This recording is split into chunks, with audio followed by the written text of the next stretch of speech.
Turkey is the real problem here.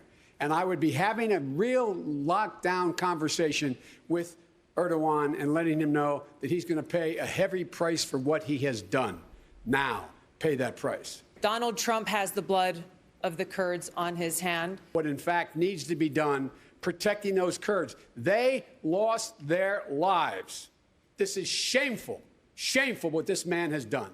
But it's also the case that a small number of specialized special operations forces and intelligence capabilities were the only thing that stood between that part of Syria and what we're seeing now, which is the beginning of a genocide and the resurgence of ISIS. I'm sorry, say that again? Is Turkey still a U.S. ally? Should they remain in NATO? No, Turkey is not a U.S. ally when they invade another country and engage in mass slaughter. What has happened in Syria is yet again Donald Trump selling folks out. And in this case, he sold out the Kurds, who, yes, fought with us and thousands died in our fight against ISIS.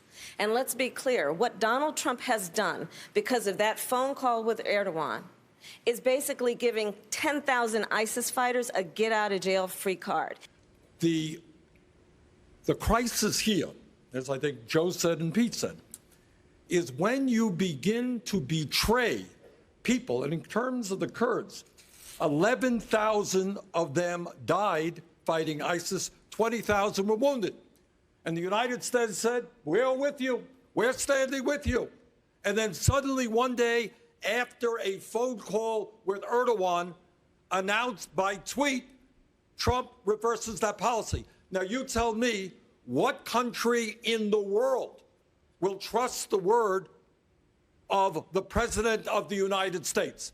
And the Kurds are case in point. In fact, because we turned our backs on them, those Kurds who fought for us in Syria, helped to defeat ISIS, not just for themselves, but for the United States of America, it makes it more likely that we will have to send another generation of service members to fight those battles there. Meanwhile, soldiers in the field are reporting that for the first time they feel ashamed of what their country has done. We saw the spectacle, the horrifying sight of a woman with the lifeless body of her child in her arms asking what the hell happened to American leadership.